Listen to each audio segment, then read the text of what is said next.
Welcome to the Fear and Greed Business Interview. I'm Sean Aylmer. Productivity is one of the biggest challenges facing the Australian economy and, in turn, one of the biggest challenges for Australian businesses. Is tech the answer? Or specifically, is it all about artificial intelligence? If so, the challenge then shifts to a leadership one. How do you bring about massive changes in the workforce, improving efficiency and productivity without disaffecting the workforce? Brad Pulford is the Managing Director of HP Australia. HP started out as Hewlett-Packard. We probably all know them as that. Continues to be one of the most influential technology companies in the world. Brad, welcome to Fear and Greed. Thanks, Sean. Great to be on the podcast with you.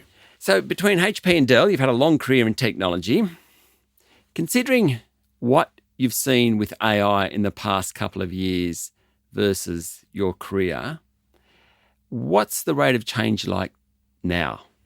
Look, it's just incredible in terms of what is happening. We're certainly at an intersection point at the moment where just everything is being amplified. So much acceleration in terms of driving great opportunities from a business growth point of view. And a lot of that's really been driven through the amplification of what AI means from a productivity point of view. And so just massive opportunity in the industry at the moment. Okay, so just tell me what you mean in terms of what AI can do. Yeah, look, it's about driving process efficiencies through things like automation, making sure that you can eliminate a lot of those mundane tasks that a lot of humans used to have to consider on a daily basis, being able to automate efficiencies within the organizations to drive better productivity outcomes in a much faster, more organized, more efficient kind of pace as well. These are areas that I think historically we just didn't have any consideration around, and so really just capitalizing on some of that human potential, I guess, and creating opportunities for more meaningful work, for people to really focus and anchor around is creating enormous opportunity within the workplace. How does that change over work? So I get in the medium to long term, we get reskilled, higher skilled people, hopefully happier in their work. Some of the other jobs are done by AI, but that transition is very challenging. It is incredibly challenging. But what we are seeing as well through what we call the Work Relationship Index, which is a survey that was done pretty recently, is that we're seeing that only 28% of knowledge workers in the workplace are really, happy in terms of the workplaces that they're with, or happy with the organizations that they represent. And there are a couple of reasons for that. When you start unlocking a lot of that potential, because the conversation always shifts to AI, but there are different factors that influence the outcomes. Three things that really stand out very specifically. The first one is around fulfillment within the workplace. The second thing is, how do I grow as an individual in the workplace? And the third thing is, what is leadership doing to motivate me in that workplace and create opportunities? And so we are seeing, a lot of that happiness and I guess the motivation of knowledge workers in their workplace being stimulated not only by technology, but a number of other factors as well. Such as? I called out the three things. If we start thinking about what that really means, professional fulfillment is one of those areas that becomes incredibly meaningful, I think, for many people. And if you unlock that, there are a couple of things that become very important that influence the outcomes in the workplace. One is around having a purpose. The second one is around working within a community. The third one is, how do I grow as an individual in my workplace? What competencies can I continue to build in the workplace becomes critical as well. And the last one is around autonomy. And autonomy is really about not just hybrid working and just remote working. It's how am I able to leverage the right tools and really be productive in the workplace. These are things that become incredibly important.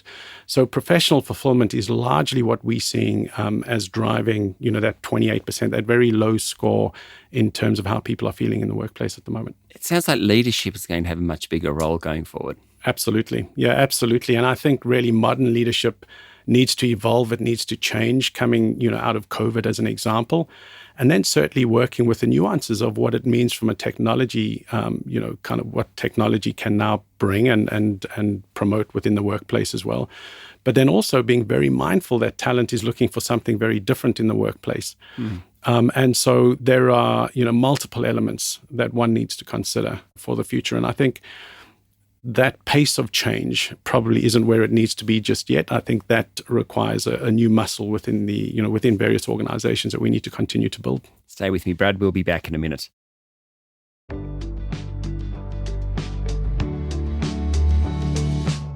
My guest this morning is Brad Pulford from HP Australia. Before we went to the break, you talked about the need within organisations to perhaps give it a bit more grunt in terms of pushing AI. I'm interested in that, but I'm also interested in how Australia rates vis-a-vis other countries too. Yeah. Look, Australia being a very mature market, I think has always been an early adopter and has always been seen as a pilot kind of test bed for many opportunities, and that continues. So we're certainly seeing good adoption from an Australian point of view, with roughly 50% of commercial customers really adopting AI into the workplace. There are other communities. If we just look at Asia, for example, Japan is probably leading the way from a commercial adoption point of view. That being said, we've certainly seen a lot of the AI kind of progress happening in the Australian economy very kind of specifically now. So we're seeing a lot of that change and that adoption happen at the moment. There are a couple of things that I think are critical. When we think about it from an organizational standpoint, the starting point is what is the strategy, from the company. We talk about the future of work. The future of work is really about driving business growth where there's no trade-off, from a personal fulfillment point of view in the workplace. That's the first thing. The second thing hinges around innovation. What are you doing around innovation to really move the organization forward, to drive productivity kind of outcomes for the company, I think is critical. The last point is around training and enablement. How do you take people on a journey to make sure that they are comfortable and familiar with what it is that AI, for example, can drive and influence within the organization? So anchoring yourself around, some very pivotal areas, I think is critical for our future success. Do business leaders understand what you've just said, particularly around the training and the innovation side of things? I think they understand it. Whether we pay enough or whether they pay enough attention to making sure that's implemented, I think every organization is very different. At HP, we've had a look at a lens that basically considers both internal and external. And this is really what we call the AI masterclass. So when we talk AI specifically, we want to make sure that our teams are very comfortable with the narrative, very comfortable with the purpose and impact that it brings to the organization. And we do that through making sure that we have a masterclass of training available to everybody internally, and then certainly externally for our partners as well. And simple initiatives, and this is just an example, as we start to bake in the innovation into our edge device set, so everything from our print to our PC to our collaboration space, what we try and do is encourage our teams to go through the training before, they get access to these new devices so that they can be very productive once receiving those devices. So, there are things that I think as leaders we can be doing to stimulate and really encourage people to embrace what is happening at the moment. So if you were going to give one piece of advice to an Australian CEO who's just not quite sure how to do it, and it's not necessarily the really big companies, it's probably not the big companies, how do they start? They start with understanding the benefits of what AI can bring or technology can bring to their particular landscape, and then make sure that you put the right tools and processes in place for your team to go on the journey with you. I think those are probably the two best areas of focus that I would encourage leaders to think about. I've told this story before, but I did a job application on Seek recently, and what amazed me, they said, would you like us to write the job description, which it did. And fantastic job. And that's AI. And that was an organisation helping me on AI.